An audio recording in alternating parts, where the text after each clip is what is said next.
Cosa sanno i bergamaschi dei bresciani e i bresciani dei bergamaschi? C'è davvero campanilismo tra le due città? Bentrovati a questa nuova puntata di Amici Amici. Il bergamasco vedrà l'immagine di Piazzale Arnaldo con la statua del religioso ed il monumentale mercato dei grani degli anni 20 del 1800. Al bresciano mostreremo questa foto, è il Duomo di Bergamo dedicato a Sant'Alessandro, patrono della città. È stato ricostruito sopra una chiesa più antica, demolita dai veneziani per edificare le mura venete. Si inizia! Presso e perché, Bergamo e presso.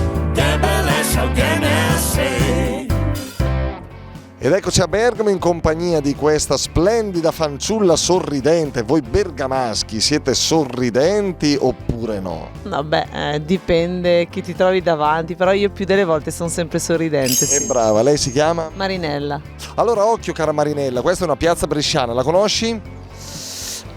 Niente. Ma tu il centro storico di Brescia lo conosci? Hai mai fatto un giretto, una passeggiata? Io sinceramente a Brescia ci sono stata pochissimo, ci sono stata per fare dei lavori perché lavoravo a fare mestieri, casalinghe, cose così. E questo invece non... No. Bergamo c'è una piazza così bella. Questa è Piazzale Arnaldo. Là, guarda qua. Salutiamo i bresciani, va, in bergamasco, in dialetto bresciano, in dialetto valdostano, quello che vuoi. Viva i bresciani, anche se c'è rivalità con i bergamaschi, ma le persone sono tutte belle, ovunque, sempre. Ah, Marinella, messaggio di pace, andiamo a Brescia.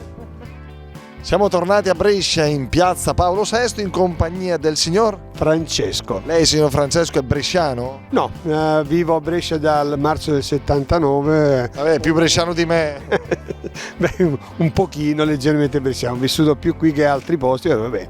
Dove? Abito a Botticino. A Botticino, mattino o sera? Sera. Che vuol dire? Per carità, non confondiamo Botticino mattina con Botticino sera. Ma se già lei mi fa campanilismo su Botticino, come la mettiamo tra Brescia e Bergamo? Campanialistico allora. Di dove è la Campania? Sono di un paese dell'Irpinia, un paese che si chiama Calitri, che è ai confini con la Basilicata della Puglia. Ci seguono, la Teletutto si piglia anche là sul canale 16.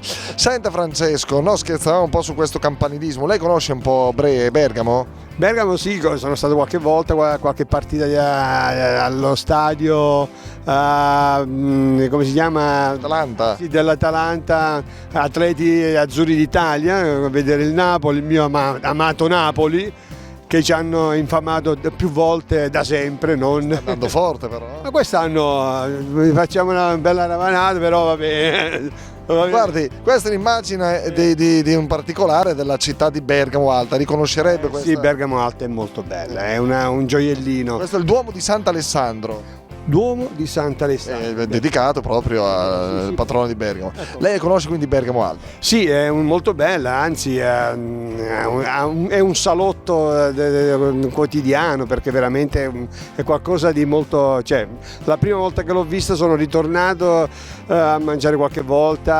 E lei si promette di visitare ancora qualcos'altro di Bergamo in questo anno? Sicuramente, perché è una città molto molto bella. E senta, l'ultima cosa, vedendola da esterno, perché tutto sommato lei, vabbè, ormai è adottato a Brescia da tanti anni, però è ancora un po' un osservatore esterno. Come la vive questa rivalità tra bresciani e bergamaschi? Stupid. L'ha detto in dialetto bresciano. No, non esiste. Non esiste.